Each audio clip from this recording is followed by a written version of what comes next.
Çka ka siklet LDK-ja, çka ka siklet vetëvendosje, çka ka siklet PDK-ja, çka ka... Sikletin e ka me bën një listë ndryshe për shkak që nuk ka dalë suksesshme lista e kalume dhe rezultati ka dalë bajage i ulët prej pritjeve, ndërsa është mundu me kuptu ku është problemi dhe me rikthimin e Rrugovës dhe familjes Rrugova dhe rikthimin e disa figurave në LDK, sikur po mundohet me sanu ato probleme dhe me mujt me përkthyne vota.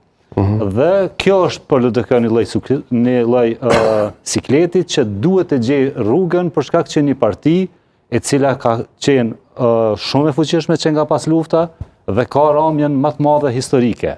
Dhe për më u rikthy, LDK-ja ka pas terrenin shumë gati dhe me dështu një parti që ka terrenin shumë gati, atëherë dikun është problemi. PDK a ka vetëvendosje nga një fjali ma jep? PDK-ja kam përshtypjen që... E ka sikletin me nismën? Ka sikletin me nismën, nëse nisma nuk është mrena PDK-s, sigurisht duhet një farë rikuperimi i listës komplet, edhe anën tjetër ka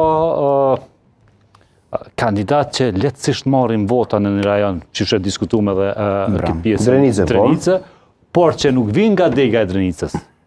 Pra, ndërsa AK po mundohet me betonu atë 7-8%, eventualisht me fitu diçka, ka interesant pra rikthimi i Qekut, Dëmhasaj, Ramadani, dhe kam përshtypjen sikur AK e ka një sinjal pozitiv.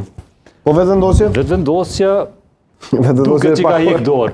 Vetëm në aderim e ka llogarit diasporën, pra ardhen e diasporës në Kosovë, tash, është rrezik. Mund të ketë edhe sukses, por nëse nuk i dalin kalkulimet mirë të diasporës, mund të vënoj kogja në siklet në fund me pikë dhe me rezultate. Do del keq. Ana tjetër në listë, pra nuk ka bën një lloj rifreskimi dhe kjo pak a shumë sikur e bind elektoratin që lëvizja vetëvendosje të paktën me 42% e ka të sigurt sepse aq synon se nuk ka bën ndonjë risi për të rritë. Dhe nëse i dështon edhe kjo, mund të shohim pra ndër 40%. Le të shkojmë të shohim se çfarë po ndodh në lidhjen demokratike të Kosovës me Visar Azemin, të lidhemi drejt për së drejti me një zotëri të nderuar edhe shumë të respektuar, me të cilin kemi bashkëpunuar edhe në studio televizive në shumë drejtime të ndryshme, edhe besoj që kemi mundësinë reale sot edhe të mirë që të flasim edhe për lidhjen demokratike të Kosovës. Zoti Azemi, mirëmbrëma, mirë se keni ardhur. Mirëmbrëma, faleminderit për ftesën. Jam duke dëgjuar një telefon diku ashtu duke bërë, se di kush është duke bërë. Po shpresoj që nuk... Po, unë po dëgjoj shumë mirë, Azemi. Fash më herët nuk e di nëse ishe duke na përcjellur, po e potencova edhe një herë që ky është momenti kur ka mos shumë të siklet ndaj strukturave politike, kush mbetet jashtë, kush futet brenda me një varfëllme, kush i prin listës, kush është në mes, kush është në fund, si është gjendja në taborin e lidhjes demokratike? Kushtim me të drejtën, këtu në LDK pak më ndryshe po shkojnë në fund për shkak se kryetari ka autorizuar ekipën e kryesisë ngushtë për me marrë në këtë pjesën e renditjes së listës.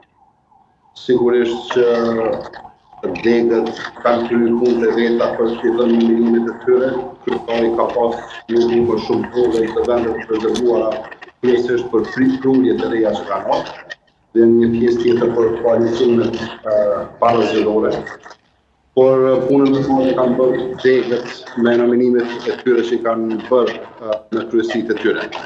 Dhe tash deri nesër, pas nesër më së largu, do të mbledhet që trup puniste brenda pjesësisë së ngushtë dhe të vendos pastaj edhe për renditjen e listës se si do të ketë lista e lidhjes demokratike.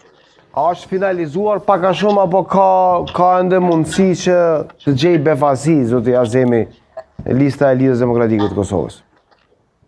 Nuk do të ketë befasi, nuk ka një befasi për koalicione të parazgjedhoreve se jemi deklaruar, ato të cilat i keni parë dhe në media janë nënshkruar marrëveshjet.